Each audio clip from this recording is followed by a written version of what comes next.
What up, yo?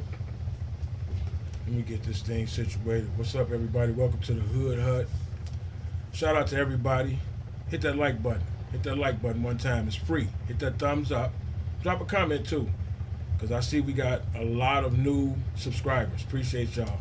Thanks. Big shout out to all our long-time subscribers. Big shout out to all our new-time subscribers. Appreciate you hitting the like button. Share if you care. Sharing is caring.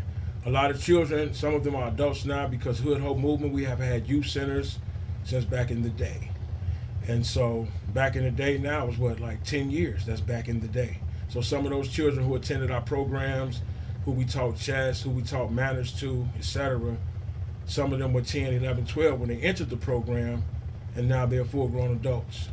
But our slogan that we taught them is sharing is caring, Hood Hope shares, boys don't hit girls, and girls don't provoke boys. But anyway, the reason why I'm making this video is to do a reaction. So I don't want to be too long because it can get lengthy, then I have to break it down into a bunch of parts. But anyway, it's about this Birdsong guy and this Panther guy. Or, whatever, this Panther situation. So first of all, let's deal with qualifications. Let's deal with credentials. Let's deal with authenticity as I dig into my word bag. Let's deal with the difference between being anointed and being appointed. Some of these podcasters, bloggers, whatever you want to call them, have appointed themselves to speak on things that they may or may not be qualified to speak on, just to get views, just creating content, which I'm not knocking it, but let's just be factual about it. Stating facts about something is not knocking something. And just because I don't condemn it, it doesn't mean I condone it either. But I'm talking about me. I'm talking about us. I'm talking about Hood Hope Movement and what we stand for and what we all about. And the reason why I'm doing a reaction on this video is it can help clarify where Hood Hope stands at in the world, period, not just with this situation. And so we was talking about qualifications. When you getting your car worked on, let's say you had a foreign car, exotic car, you're not going to just let any mechanic work on your $90,000, $200,000, or $1 million car. You may take it back to the actual manufacturer, the people who made the car, the experts, because you don't want people that's not qualified dealing with your stuff. And we got people that's not qualified speaking on these matters. What would qualify a person to speak on these matters? A term that I popularized, and I taking credit for it. A lot of us popularized it, but I was on the front line when we came to saying boots on the ground. When you Google Hood Hope Movement, you will see that from way back with boycotting, etc. Like, our track record is on the internet, so I ain't got to go into it. Like I said, Google Hood Hope Movement. One word, HoodHopeMovement, or hashtag Hood Hope Movement, whatever. We qualified. From youth centers to actually being in the movie Judas and the Black Messiah, the Academy Award winning movie, thanks to Chairman Fred Hampton Jr., and we ran around with them. Shout out to Brother Rod from We For Us. We actually did a movie with Chairman Fred Hampton Jr. called called Do You Know Who You Are, out at the Hampton House, etc. So, and we've been, boots on the ground, real organization, youth center. So, but more qualifications, are forthcoming in this reaction. I did time incarcerated from juvenile and adult. I did, time on the street. We started our own set on 72nd and Coles. Me, Mac, and Lance. Lance, rest in peace. Mac, rest in peace. I'm the last one standing, but we started to do some on 72nd and Coles, which led to ABK and G Herbo and all them is off the 9. EBK, Juvie and all them, they had EBK, which was everybody killer, but on the Deuce it was ABK, anybody killer, which I didn't really have anything to do with that. I was incarcerated when that unfolded, so it was kind of similar to that movie, South Central, Deuce Life. And we is the Deuce though. As far as like when I was incarcerated, waking up, becoming conscious, and becoming the type of person that would start an organization called Hood Hope Movement, they was out there becoming anybody killer. So, that's the contrast and, the contradiction. But anyway, that's just qualification. So this Birdsong guy, I had got a lot of information off Moore's World TV. Shout out to the Moors and LTPF&J. Which is love, truth, peace, freedom, and justice, the highest 5 principles known to man. But anyway, on Moore's TV, he be breaking down, doing research and stuff like that. He could research me, research Hood Hope Movement, research Brotherhood, Moore's TV, check my qualifications, see who I am. But anyway, I'm not out here boasting and stuff like that, because it's unnecessary. I am who I am. I don't chase clout. I was born with clout. Like, I wasn't even born, I was sent. But anyway, back to the message. So this Birdsong guy, he got a lot of notoriety for, going against ICE or whatever. People know the story who've been keeping up with this stuff. So where do I come in at with a reaction? I come in at with, people need to stay in their lane.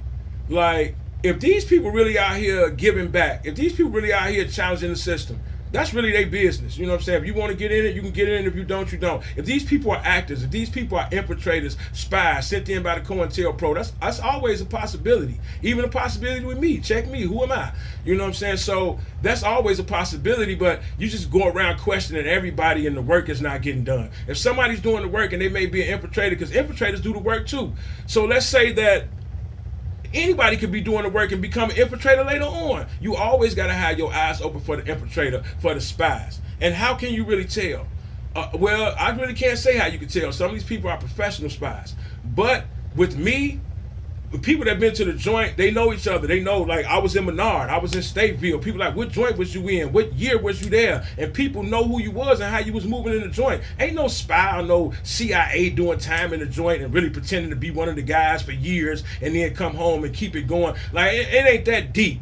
So you got to do background checks is what I'm saying. Even the Army, Navy, Air Force, Marines do background checks. Even regular jobs like Target, y'all call it Target, they do a background check. We're not just accepting anybody. So when it comes to the movement or whatever label you want to put on it, a background check can be performed, and that's what they did on Morse World TV on a couple of people, on Grandmaster, whatever his name was from NFAC, on Tariq Nasheed, and then they broke down this Birdsong guy. So I'm not, what I'm saying is this. I don't know if he's qualified or not. I don't even have the energy to look into that. So I'm glad you got people like Morris World TV who took time to research and break it down and make the fact that I want to look into it, made it a lot easier. As it applies to the community, a lot of leaders for us is going to come out the trenches. They're going to come from the hip-hop community. They're going to come from where Malcolm X came from, the street. Because we more aggressive, we more anti-system in our style and our dress code and our mannerisms. So for somebody to come from the corporate world or from the bougie life and go against the system, like, that'd be very unlikely because they're not really disgruntled with the system.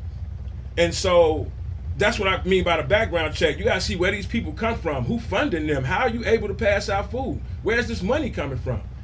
So because a lot of celebrities and stuff like that, they don't mess with us, they don't give back, and look what happened when they try to do it. Rest in peace, Young Dolph. So anyway, that's my reaction to this video. So that's all I got to say about it, really, because I don't even know them people. A lot of this stuff is internet stuff, and I ain't really with the gossiping, backbiting, and whispering gin. And a lot of these people who comment on this stuff don't give a damn about the community. They just want some views, and they really, the people that's commenting on it and vlogging and blogging or whatever, they don't have a track record of doing a damn thing for nobody, let alone the community. And then these people got the nerve to be suing and all this stuff, talking about who got the right to claim the name and all this stuff here. So you run into the man to settle disputes amongst the people. I'm done right there, y'all. So let me get some comments and some shares and some thumbs up and all that stuff, because this is like one of the first reactions Hood Hope Movement has ever done. Out of over 1,000 videos we got on our YouTube channel, the 18,000 followers we got on TikTok, and I don't know what's going on Instagram, but shout out to the moderators and the administrators, but it's thousands of followers over there, and then y'all know what's popping on YouTube. You know what I'm saying? Y'all been helping us grow. Appreciate that, and let us know how we can help y'all, because we know how to market. We playing with AI. We doing that. So get up with us. But anyway, yeah, this is something to react to. Like, this is for real. Like, dude, they talking about dude did time in the joint and he used to be a blood. Who cares? Like, I did time in the joint. It helped me wake up. Malcolm X did time in the joint. Martin Luther King did time in the joint, etc. Far as being a formal member of a tribe, so what? A lot of us was and still is. You know what I'm saying? Because these tribes are not necessarily negative. Just like the church is not necessarily negative just because you may have a crooked preacher or a rapist-ass Catholic priest. You know what I'm saying? Or grapist. I mean, we don't, we want to keep it, politically correct. But that don't mean that the whole church is bad. Like I said in one of my bars, I said, oh